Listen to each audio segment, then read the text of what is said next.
เช็ดหน่อย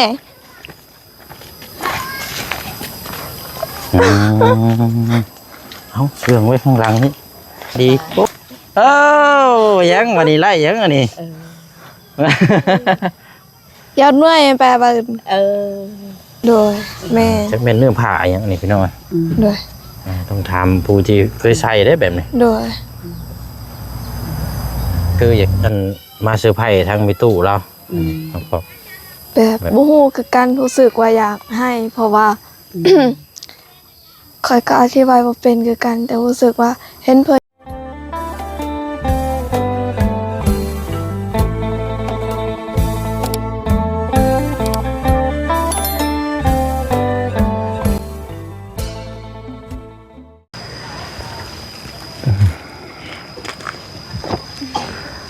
โอ้เนาะเป็นอย่างนี้อุ้มยังอ่ะนะสิ้นมาส่งให้ยาเพราะว่าเขาสั่งมาแต่โดนแล้วแต่ยังไม่ทันใดมาเขาก็หากระฝากสิ้นด้วยหรือว่าผ่าทุงนี่บ่ด้วยอยากซื้อให้ยาโดนแล้วแต่ว่ายังบ่มีแบบสั่งมาก็แต่โดนแล้วแต่ว่ายังบ่มาโอ้ยเขาหากระฝากมาเด้อเพราะว่าให้ยาเบิ่งเลยยาบอกว่ามันงามแต่บ่ยังบ่ทันได้บอกเชื่อว่าสิสั่งให้เพิ่นเป็นสินหรือว่าผ่าทุงสิเอาไปฝากทั้งแม่ย่าด้วยโอ้คือดีแท้พี่น้องเนาะให้แม่นำแล้วก็ให้เฮาผู้เจ้าของที่ดินนี่นะมีหมดเลย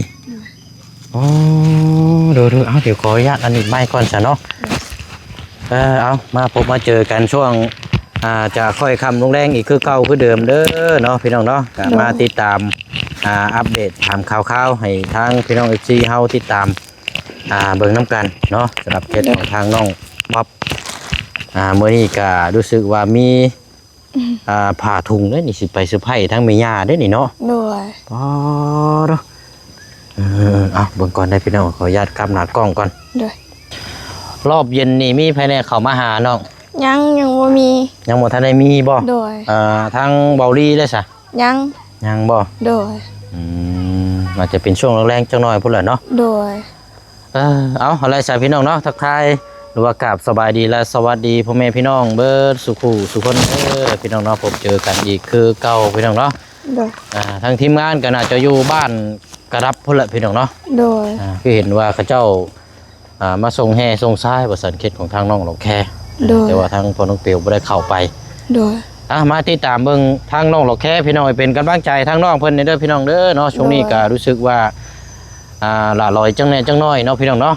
อย่างไรกับพักรันทางน้องเพิ่นให้แน่เนาะพี่น้องเนาะขึ้นอยู่กับอิฟซีและขึ้นกับทางผู้ใหญ่ใจบุญที่จะมอบโอกาสในทางน้องเพิ่นและพี่น้องเนาะฝากเป็นกำลังใจทางน้องป๊อปและก็ทางครอบครัวเนาะมื้อนี้มีผ้าถุงสิไปซื้อไผ่ทั้งย่าพี่น้องเนาะย่านี่กันสิว่ากับแบบโอ้ผู้มีพระคุณดูแลแต่น้อยได้นี่เนาะเลยแล้วก็มีของทางในตู้ที่ว่าซื้อที่น้ำนี่สิเอาไปให้เราน้ำเนาะแล้วก็กับของเมย์สมบ่โอ้สินอันนี้นี่ก้อนลื่นนี่ถามก้อนนั้นซื้อมาเองบ่น้องหรือว่าไม่ได้นี่นะที่ไปที่มาซื้อมาเองเพราะว่าสิซื้อแบบซื้อให้แบบช่วงปีใหม่แต่ว่าแบบมันบ่ได้นะคะก็ได้นี้ว่าแต่โดนแล้วว่าสิซื้อให้แต่ยังไม่ได้เด้ออันนี้คืออันเรียบร้อยแล้วบัดนี้เนาะเป็นของขวัญปีใหม่แต่ว่าย้อนหลังเนาะอันที่ว่าไปเซอร์ไพรส์เนาะโอเคไปเดี๋ยวไปหาเราพี่น้องเนาะโอ้ดีได้นี่พี่น้องเนาะกันเชื่อว่ากับตันยูเนาะสิ่งของที่ได้นุ่งได้ห่มเนี่ยโอ้ดีเลยพี่น้องเราเดี๋ยวมาแต่ไก่เป็นอย่างนี้เราสิว่าแล้วเนาะ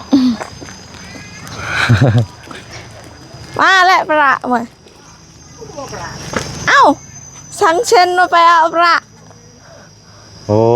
เป็นยังนะลูกหลานเอายังมาเซอร์ไพรส์นะทำเลยเงินเอาไม่ได้เอ้าใช่เบิ่งบอกว่าอยากเบิ่งน้ำแน่สินนะจะได้ได้เงินเอามาเงินน่ะสั่งสิ้นแล้วบอกว่าไม่มีเงินอีกฉันอยากให้ ตีเลย โอ้มีแต่ผืนงามๆเลยนี่เนาะ มีของแม่เฒ่าอีกคู่หนึงอยู่บ้านพลไห่เพิ่น เป็นว่า อยู่บ้านสุมีบ่แม่น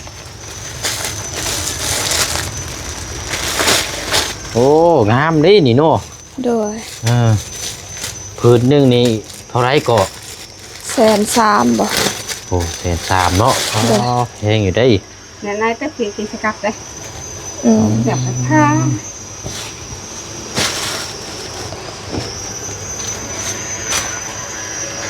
นี่ก็ลายงามเนาะ โดย อืม ไม่เส้นเมย เห็นอย่าง เส้นเมยไม่ช่างไม่กลักอ่ะ ไม่เข้มตัวที่กัน อ้าว นี่อะไรก็เอา ที่กัน เบิ่งว่าตัวนี้งามข่อยก็เอาให้ตัวนี้ จะบอกว่ามันงามเลยเด้ น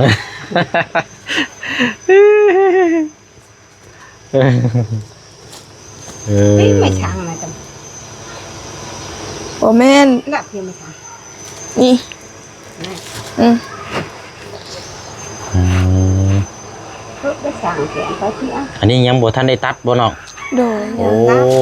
คือเขาเลือกสีไว้ก่อนแล้วจังวัดเอวอย่างข้างในได้เนาะ โดย ตั้ง เออ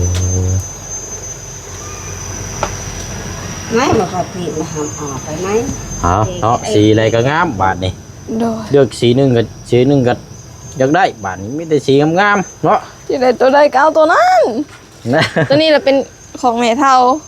ข่อยถามว่าตัวใดงามแม่เฒ่าเพิ่นบอกว่าตัวนี้เด้อข่อยเห็นตัวนี้งาม จัดให้ อืมเออเนาะเอา โดย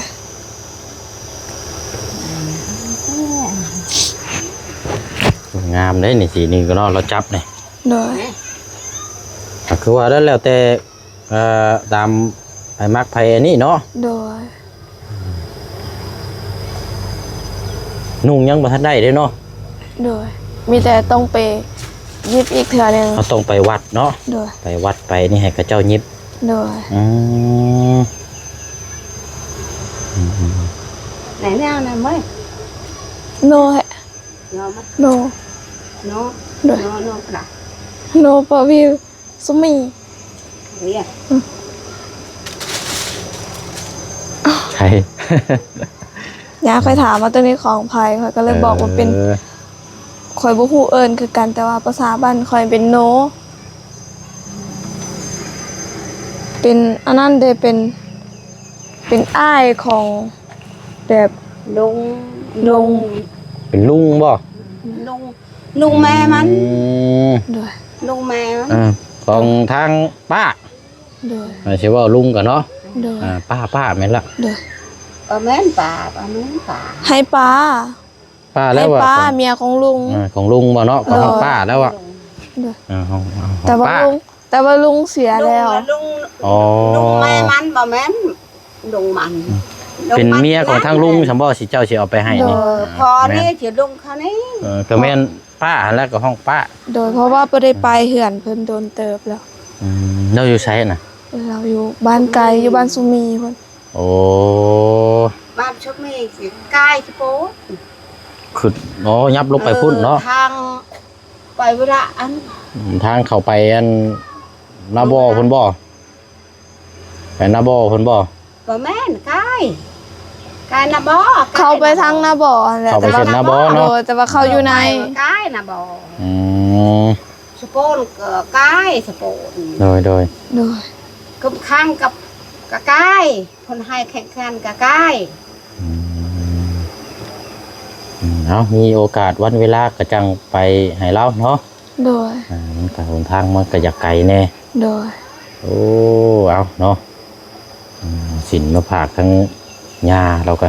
โดยตัวนี้อันแม่ตู้บอกว่าตัวนี้เด้อข่อยตัวนี้ข่อยเห็นงาม แต่เพิ่นบ่ฮู้เราว่าข่อยสั่ง อ๋อบอกเราว่างามเนาะ โดย วันนี้ก็ได้สิเอาไปเซอร์ไพรส์เรา โดย โอ้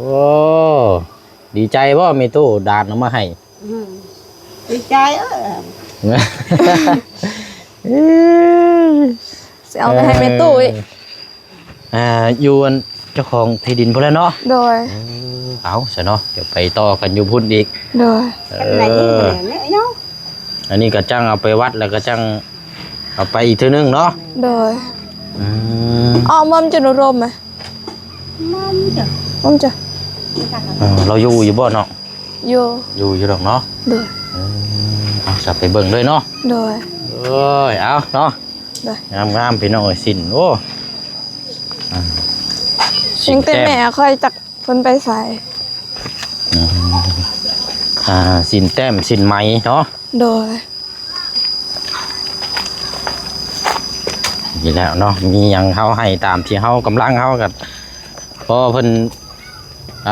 อันนี้เนาะเพิ่นห้องว่าหยังก็ โดย เฮาเป็นลูกหลานน่ะเฮาเอาให้เพิ่นน่ะเพิ่นดีใจเลย โดย บ่ให้น้อยก็ให้หลายแต่ว่าขอให้ทางนี้บ่ โดย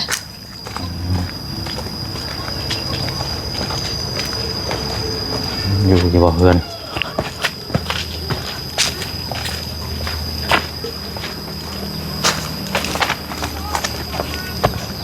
โอ้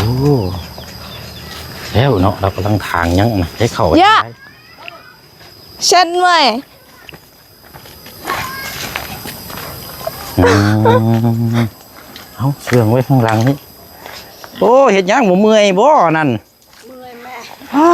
ยเนาะ ดี โอ้เอาสบายดีเอ้ายังวันนี้ไล่ยังอันนี้ ยอดหน่วยแปลว่า เออ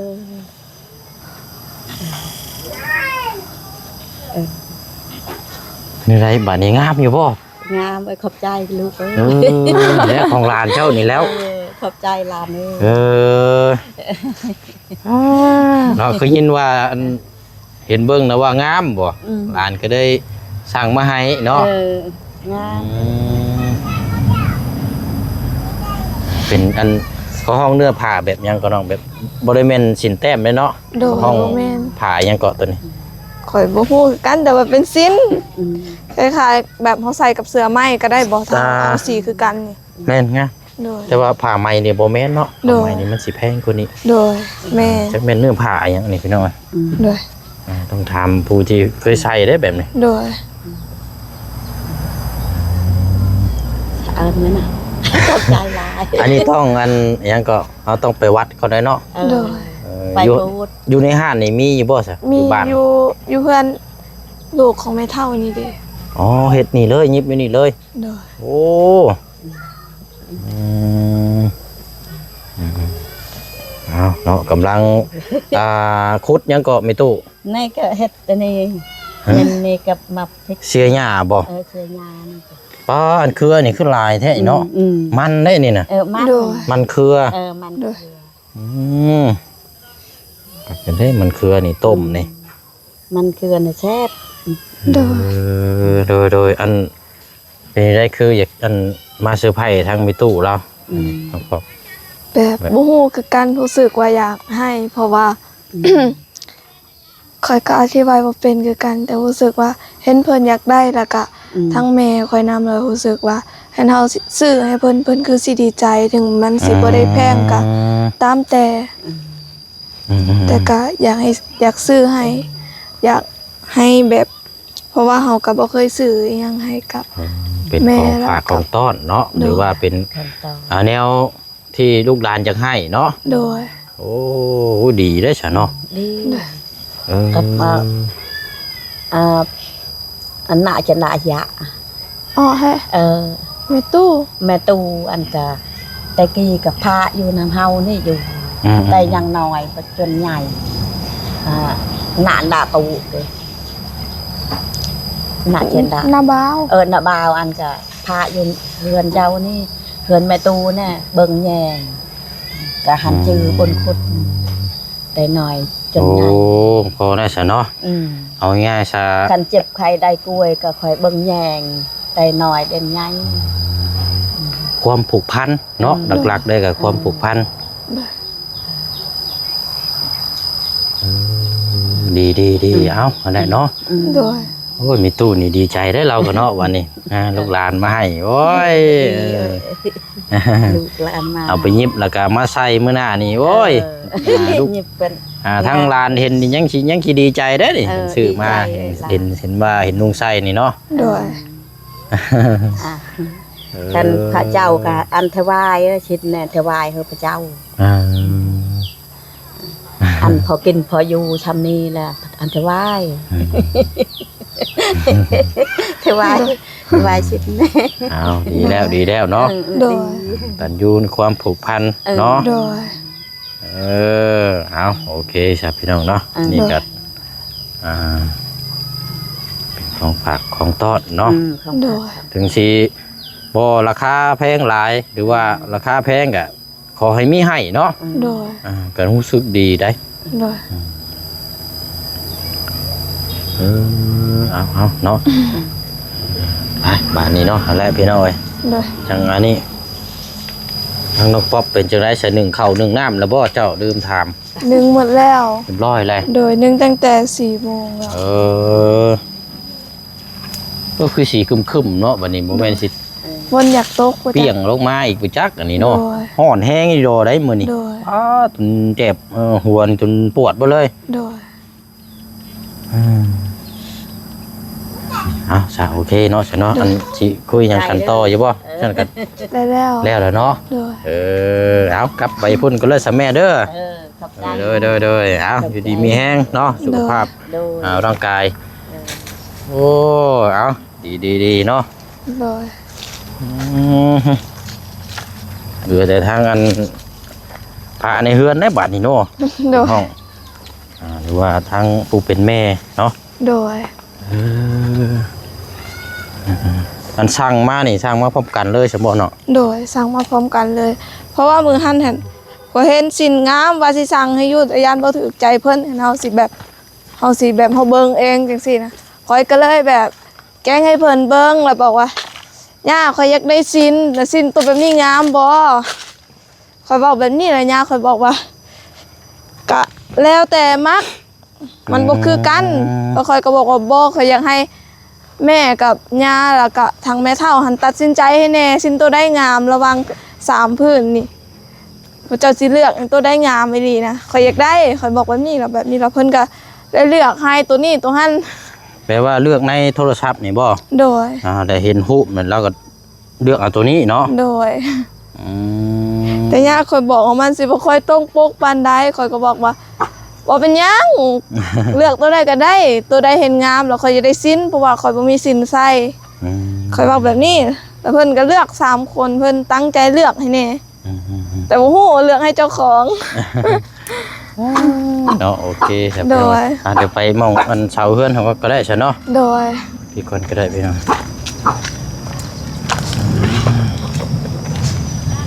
เอารู้สึกว่าคือมีผลหยาบบ่ แม่น โอ้เอาสนางตรงนี้ก่อนก็ได้นอกอีกคนนี่ก่อนก็ได้อะ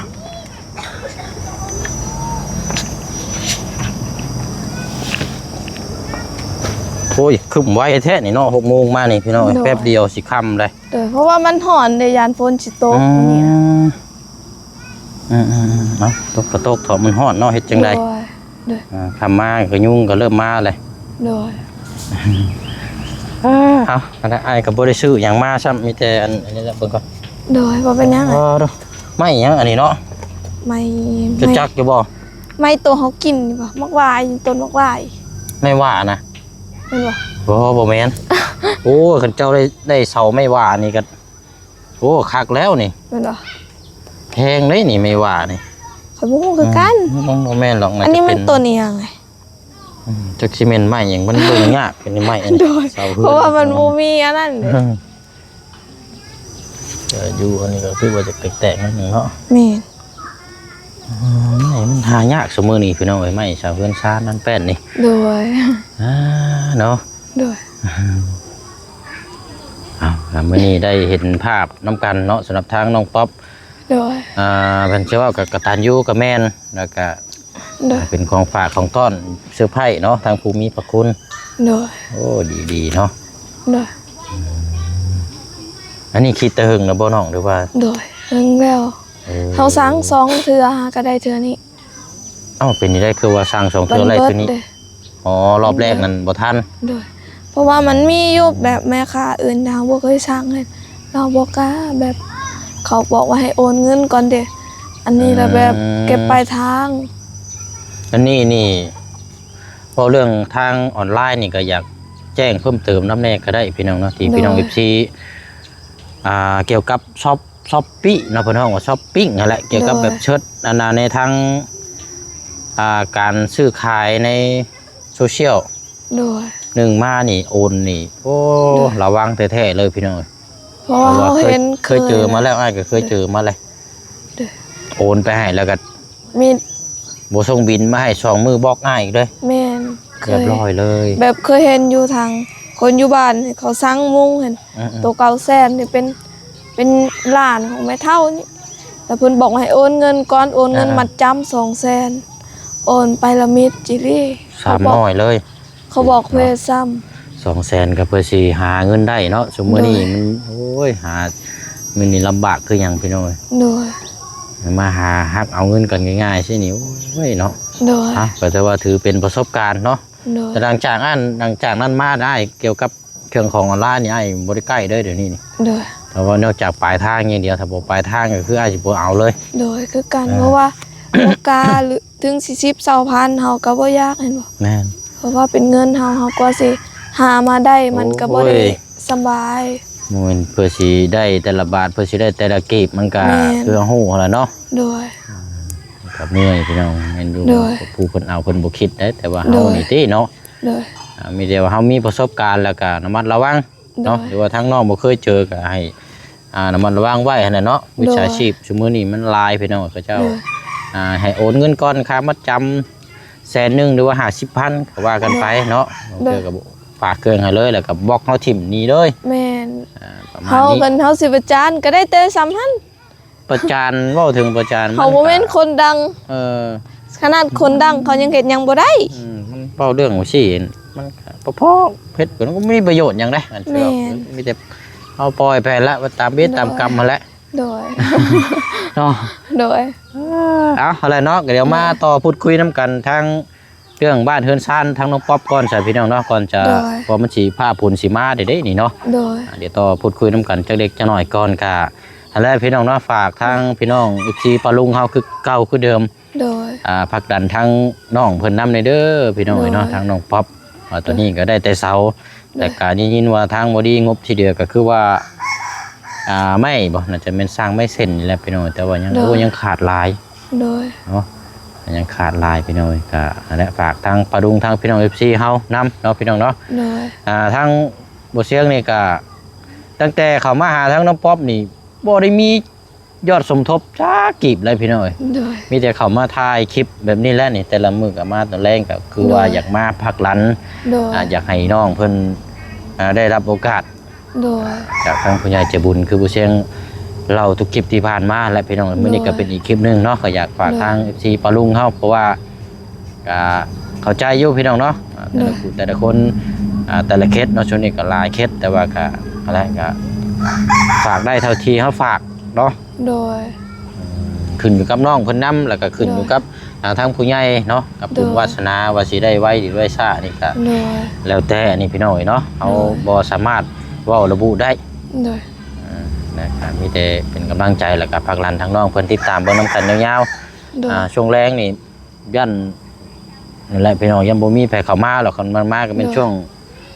มืดๆยันบ่รีเบิ่งนี่ โดย มันมาก็ว่ามันค่ำแล้ว โดย เดี๋ยวแป๊บหนึงไอ้ายบ่ได้ซื้ออย่างมามีแต่ว่าเอาไว้ติดโตวเด้อน้องเด้อ โดยขอบใจ เอาไว้ติดโตวแล้วก็ซื้อแนวอยู่แนวกินให้ทั้งน้องๆหรือว่าทั้ง